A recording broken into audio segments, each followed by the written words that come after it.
Hello दोस्तों, आपका स्वागत है अविनाश क्लासेस के हिंदी स्टेनो चैनल में। अब डिक्टेशन स्टार्ट होगा।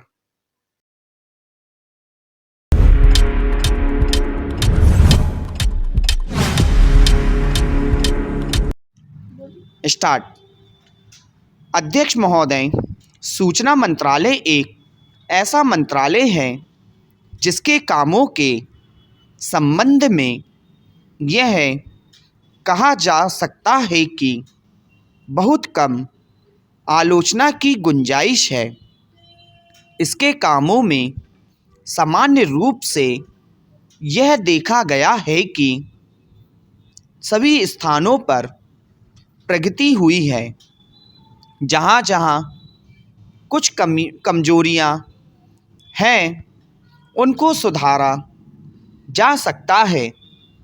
इसलिए सबसे पहले मैं आकाशवाणी के संबंध में कुछ कहना चाहता हूँ।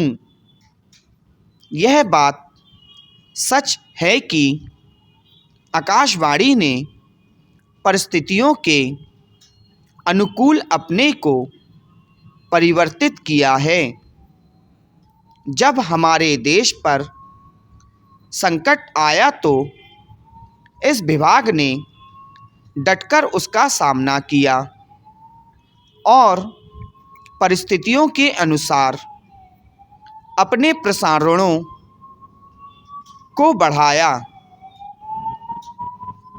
लेकिन मुझे दुख के साथ कहना पड़ता है कि इसकी भाषा नीति में अभी तक कोई परिवर्तन नहीं आ पाया है।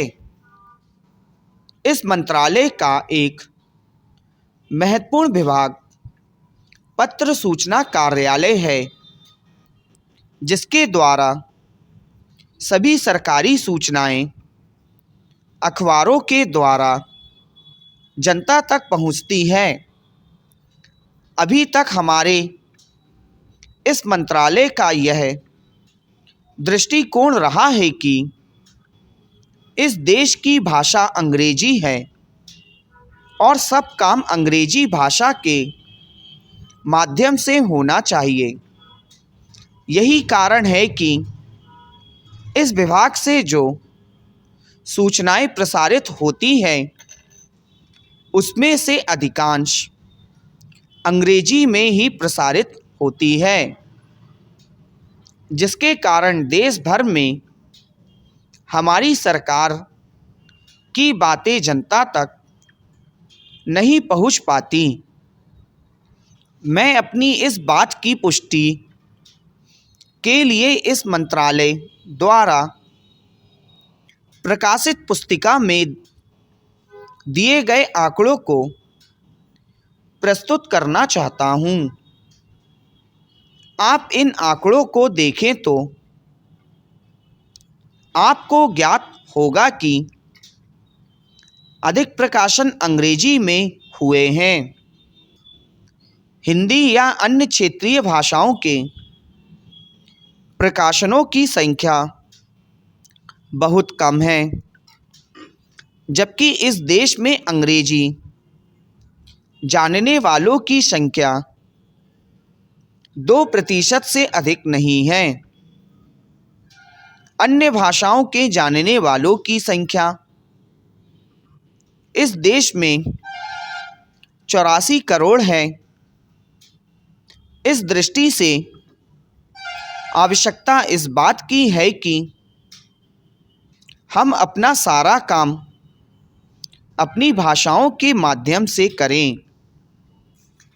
अभी कई माननीय सदस्यों ने अपने विचार व्यक्त करते हुए कहा कि 1965 से हमारे देश की मुख्य भाषा हिंदी हो गई है और अंग्रेजी केवल सहभाषा के रूप में है। लेकिन फिर भी अधिकांश काम आज भी अंग्रेजी में ही होता है। मैं चाहता हूं कि आप ऐसे कदम उठाएं कि देश भर में हिंदी के माध्यम के द्वारा यह कार्य सुचारू रूप से चलने लगे। जो आंकड़े हम दिए गए हैं उनमें बताया गया है कि पत्र सूचना कार्यालय के हिंदी विभाग में अपर्याप्त कर्मचारी हैं। अध्यक्ष महोदय, मैं मंत्री महोदय को बतलाना चाहता हूं कि कुछ वर्ष पूर्व इस विभाग में अपर्याप्त कर्मचारी थे। इस दृष्टि से इस विभाग में हिंदी के काम में कोई प्रगति नहीं हुई। अध्यक्ष महोदय, आपके लोकसभा सचिवालय में हिंदी के काम में काफ़ी प्रगति हुई है। इस समय लोकसभा की कार्यवाही दोनों भाषाओं में चल रही है, लेकिन अगर इस काम में हमारा सूचना मंत्रालय अपनी भाषा नीति के कारण पिछड़ रहा तो यह बड़े दुख की बात होगी। खाद्य तथा कृषि मंत्रालय की मांगों पर बोलते हुए मुझे कुछ याद आता है कि इसे जितना भी महत्व आज तक दिया गया है और जितना महत्व आज दिया जा रहा है वह बहुत कम है। अभी अंतर्राष्ट्रीय व्यापार पर बोलते हुए व्यापारी मंत्री ने बताया था कि निर्यात की आमदनी में कृषि का कितना महत्वपूर्ण योगदान रहा है। उन्होंने बताया था कि 70% निर्यात कृषि की वस्तुओं का हो रहा है और उसी के द्वारा हमें इतनी आमदनी हो रही है। इस दृष्टि से कृषि का महत्व और भी ज़्यादा बढ़ जाता है। उन्होंने यह भी बताया था कि यदि कृषि उत्पादन केवल 5% और बढ़ जाए तो निर्यात से हम 100 करोड़ रुपए के लगभग अपनी आमदनी को और ज़्यादा बढ़ा सकते हैं। इतना महत्व इसका होने के बावजूद भी मुझे बड़े खेद है और सचमुच यह बड़े दुख की बात है कि आप कृषि के ऊपर जिसमें 100 करोड़ रुपए कमाने की क्षमता है 1 करोड़ रुपए भी खर्च करने के लिए तैयार नहीं है। मैं तो यहाँ तक कहूँगा कि जिससे हम औद्योगिक उत्पादन मानते हैं उस प्रकार का उत्पादन आज भी हमारे देश में नहीं हो रहा है।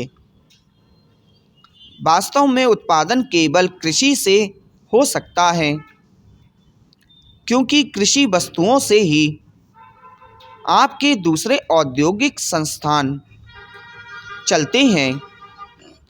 यदि रुई देश में पैदा ना हो तो कपड़ा कैसे बन सकता है? यदि मूंगफली देश में पैदा ना हो तो वनस्पति घी देश में पैदा नहीं हो सकता। इसलिए हमारा सारा उत्पादन कृषि वस्तुओं पर ही निर्भर है। इसी तरह से खनिज पदार्थों की स्थिति है। यदि खनिज पदार्थ निकालने पर ज़्यादा जोर दिया जाए तो उससे न केवल उत्पादन बढ़ेगा, हमारे उद्योगों को काम मिलेगा, बल्कि विदेशी मुद्रा भी बहुत बड़ी मात्रा में कमाई जा सकती है।